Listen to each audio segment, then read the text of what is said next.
Hola, ¿qué tal? Hoy estaré platicando con ustedes sobre un tema de el conflicto. La idea es que podamos empezar a comprender cómo funciona el conflicto, qué es, qué elementos tiene, que nos permitan observarlo y poder gestionarlo en nuestras propias vidas. ¿Por qué digo esto? Porque el conflicto no es algo que podamos eliminar de nuestras vidas. El conflicto es parte de nuestra naturaleza, parte de la forma en la que nos relacionamos unos con otros, ya sea entre individuos, es decir, uno a uno, o entre sociedades. Es una forma de conducta humana muy propia de los seres vivos, de los seres humanos. A lo largo del tiempo el conflicto ha sido estudiado por muchas disciplinas. Podemos encontrar a la psicología, a la sociología, entre otras ciencias que lo han estudiado. Bueno, y últimamente la irenología, que es precisamente el estudio del conflicto. Bueno, por ejemplo, desde el punto de vista psicológico, por ejemplo, un conflicto puede ser una coexistencia de tendencias contradictorias entre individuos, por ejemplo, que puede estar provocando angustia. Si lo vemos desde el ángulo de la sociología, a lo mejor estamos hablando de conciencias sociales, conciencias o creencias colectivas que se cruzan entre ellas y pueden causar un problema entre lo que una sociedad busca y lo que otra sociedad quiere. Cuando hablo de que la naturaleza humana está muy involucrada en el conflicto, le podemos también agregar a este conflicto las emociones. ¿Por qué? Porque además, si no tenemos un control de las emociones ante un conflicto, pues le podemos agregar conductas que pueden hacer más difícil la gestión de este conflicto. Porque al final de cuentas el conflicto es una tensión entre las partes, una tensión que puede ser generada por muchos factores, creando como antagonismos.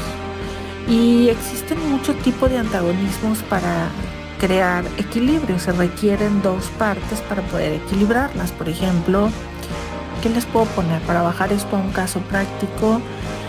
Un padre, por ejemplo, busca controlar la hora de salida nocturna de un hijo y el hijo está queriendo llegar más tarde. Entonces aquí tenemos dos posturas y tiene que haber un equilibrio. El punto de equilibrio es el que está en juego en este conflicto.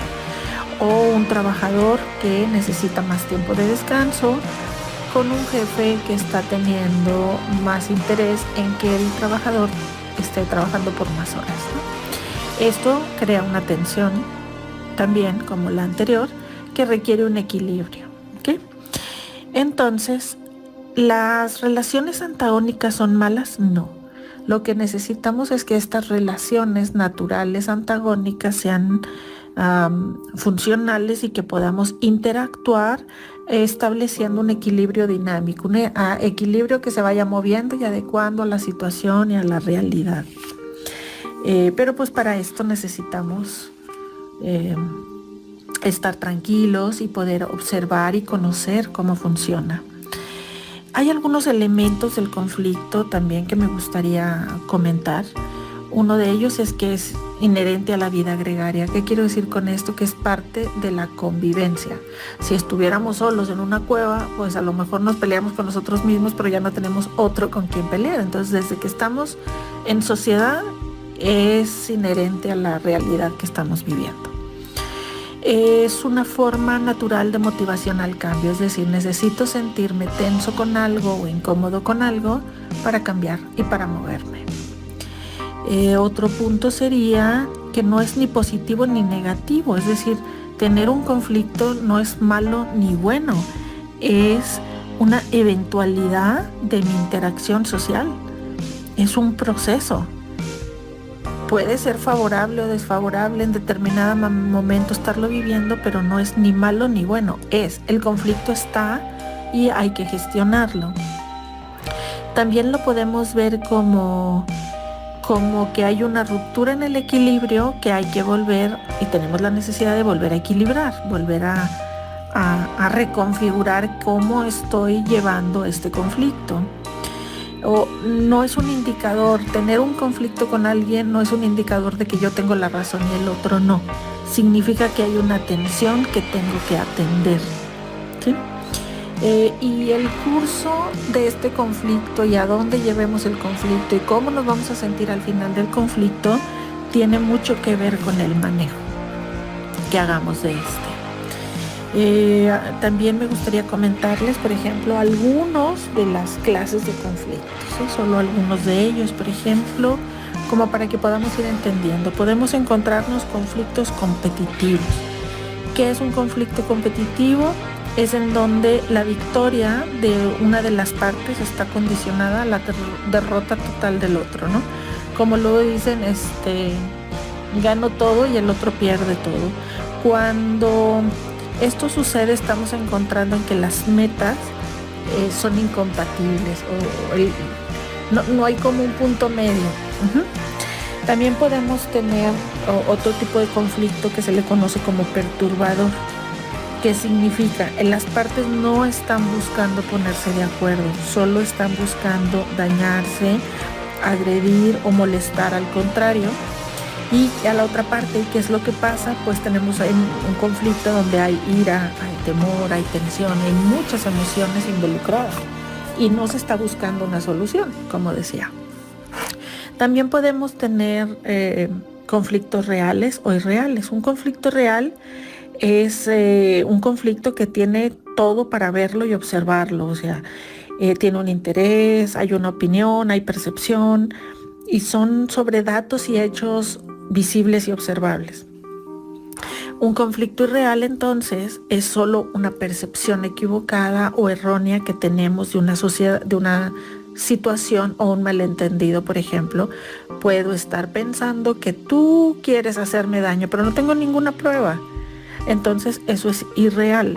Sin embargo, si no lo resolvemos, si no lo atendemos, este conflicto termina por volverse real, ¿sí? También tenemos problemas funcionales y disfuncionales. ¿Qué viene siendo esto? Un funcional pues tiene una intensidad moderada, nos ayuda al desempeño de las partes, logras creatividad.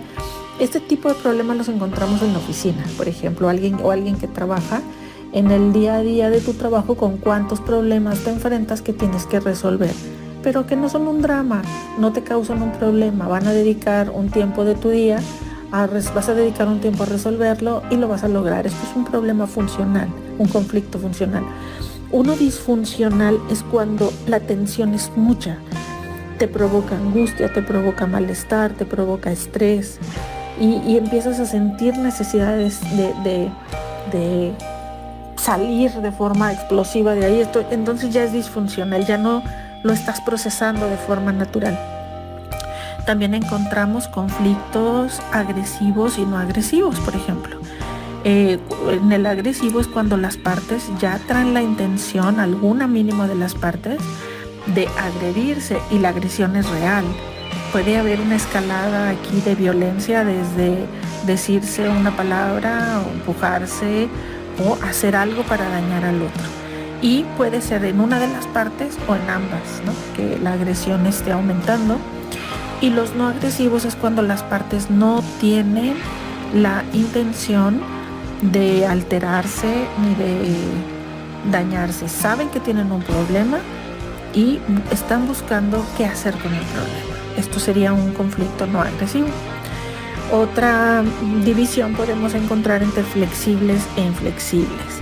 ¿Qué quiere decir? Los flexibles son cuando las partes son conscientes de que tienen ese problema, pero su postura no les deja llegar a un acuerdo. Las historias son cerradas, es decir, yo quiero esto y no me muevo, y el otro dice yo quiero esto y no me muevo, y no hay punto en el cual poder negociar nada en el conflicto. Y en un flexible lo que pasa es que las partes pueden encontrar puntos en donde ponerse de acuerdo, el punto donde negociar. Entonces esto hace estos tipos de conflicto. Y en fin, podemos encontrar, si volteamos a nuestro alrededor, podemos encontrar más formas de encontrar conflictos o de explicarlos o de entenderlos. Lo importante es empezar a ver que el conflicto no se apodere de tu vida y que puedas comprender que conflicto siempre va a haber y que no necesitas vivir una vida sin conflictos, sino aprender a gestionarlos, aprender a administrarlos en tu vida. De todos los conflictos con los que hoy amanezco, ¿cuál es el conflicto más importante que tengo que resolver? ¿Cómo lo tengo que atender? Tener herramientas distintas para poder atender y resolver este conflicto que voy eligiendo resolver al momento. Bueno, pues espero que este sea uno de varios audios en donde les quisiera ir explicando un poco más de la comprensión de cómo funcionan los conflictos para que reflexionemos sobre ellos y podamos pensar en nuestras propias vidas cómo poder enfocar, porque creo que es muy importante que si entendemos el conflicto, ya de ahí ya una buena parte de la solución ya tenemos, ya estoy viendo dónde está el problema. Si no veo el problema, no puedo atenderlo. Bueno, pues como ven, es un tema que me gusta mucho. Espero que ustedes también lo disfruten y muchas gracias por escucharme. Gracias.